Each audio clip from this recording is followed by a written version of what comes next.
Margaret, I guess you could have a bog standard speech stashed away in your filing cabinet or in your computer that you pull out at least once a week as we deal with this housing catastrophe, because there will be and will continue to be bills and motions and proposals coming from the opposition to the government in private members' time to try and highlight and deal with what is an absolute catastrophe. Both Fianna Fáil and Fine Gael have for decades neglected the provision of public housing on public lands and have left the provision of the country's housing needs in the hands of private developers, builders, landlords, financial interest groups, banks, estate agents, real estate agents, vulture funds, cuckoo funds. They've effectively gutted local authorities and have left social housing in the very limited situations available to people on incomes so low that they could never afford to rent, and particularly not the skyrocketing rents that we see around our cities and towns now. And when we on this side of the House make concrete and rational proposals to try and deal with various aspects of the crisis that flow from these policies, we are always told by Fianna Fáil and Fine Gael and experts and possibly legal advice that we don't know where it comes from, that our suggestions would be unconstitutional as they would interfere with the rights of private property. This excuse was used for our proposal for effective rent controls, for the compulsory purchasing of vacant and derelict sites, and policies to stop land hoarding by the developers. And the housing crisis has moved from being a crisis to being a disaster, and now, I would argue, a catastrophe. Month after month, we're being told by the government they're delivering record levels of housing, social housing, etc. But it's a joke, except it's not a funny joke, that everything that gets blamed for the housing crisis, from the war to inflation, masks that they are not delivering affordable and social homes. And behind the rhetoric, we see that the house building programme has not in any way been significantly ramped up, not like it was in the 30s, 40s and 50s, and even in the 70s in this country. We're now one of the richest countries on the planet, and we don't seem to be able to give people the basic provision that they need in the world. Is a nest where you have your young and rear them. Even the birds and the animals have a right to that, and they get it. People don't, not in Ireland. So I just want to take the Minister up on something. He's gone now, but take on something up, but I think you've said it as well, Minister, that the continuation of the eviction moratorium would make a difficult situation even worse. It's been repeated time and time again by the Taoiseach, the Tánaiste, yourself and the Minister who's just left, that this would be the case. But you have never proved it. You have never given us the causation for that and how it can be proved, but you say it like somebody, you know, says their prayers in the morning or says good day to people that they pass on the street. You just say it, but you never actually prove the claim that the continuation of the moratorium on victims would have made the crisis worse. And someday, I hope that you will try, at least try, to give us the evidence for that statement. I want to spend the last few minutes talking about Taghany House, because in my constituency, and some of my friends lived there. And out of the 34 tenancies that were in Taghany House, 15 are left. Others have gone, some of them back to their own countries of origin. A lot of them were migrant workers, including a hospital worker and her 4-year-old daughter, who is still there, a lung cancer patient who is receiving chemotherapy in James's Hospital nearby. He is still there.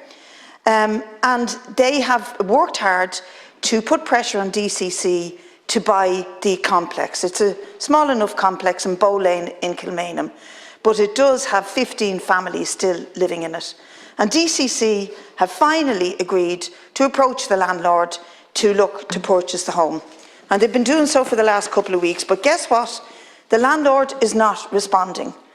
And the landlord is not responding, we don't know why, because he's not responding to calls, emails, letters, nothing.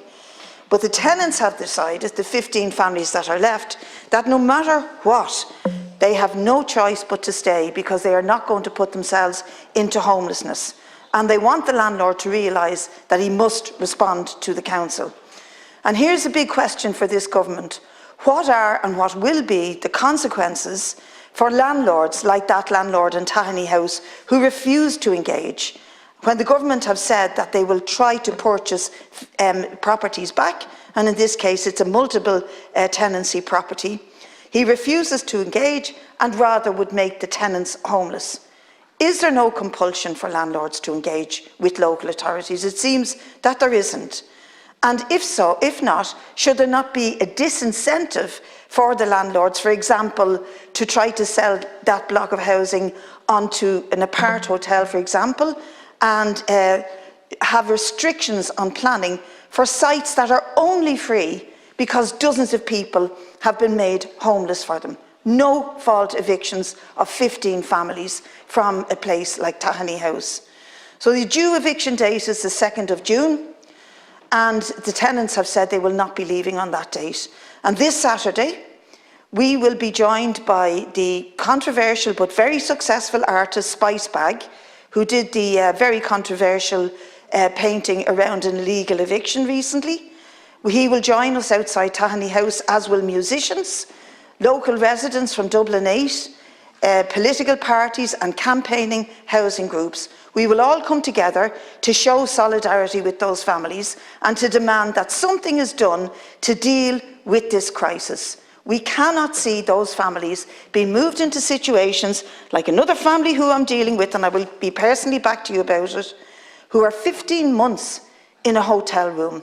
A 19-year-old girl, a 15-year-old young woman, a 15-year-old autistic boy, a 5-year-old autistic boy, and a 2-year-old baby girl who is now being told by the doctors is underdeveloped. Why wouldn't she be? She's nowhere to crawl, she's nowhere to go, she's nowhere to play. The father suffers from depression, he's suicidal because he blames himself that he cannot provide a nest for his children. 15 months later, they are still there.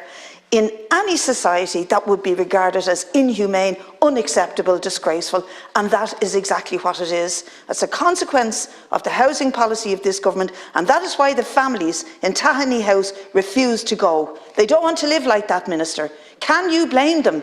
They cannot live like that, even if they were fortunate enough to be able to get one room in a hotel, a very low-class hotel, I must add, one room in a hotel for the multiple elements of their family, the mammy and daddy, the baby, the young boy, the young girl, whatever. Something has to be done. And something is not being done by this government. You have your heads in the sand and you're refusing to look to the one method of housing that did work, could work again in this country, where public housing is built on public land, not for profit, by public housing companies. You've stripped the local authorities of the ability to do that. You could build a local authority building company that works not for profit, and do it on a scale that we did when this country was on its knees and had nothing. Now we have a surplus of 10 billion this year and a possible 18 billion next year. What the hell are we like? But it is down to you to make the changes. All we can do is come back week after week, shout and roar, and get down to the likes of Tahani House and show real solidarity and support for people who will resist evictions.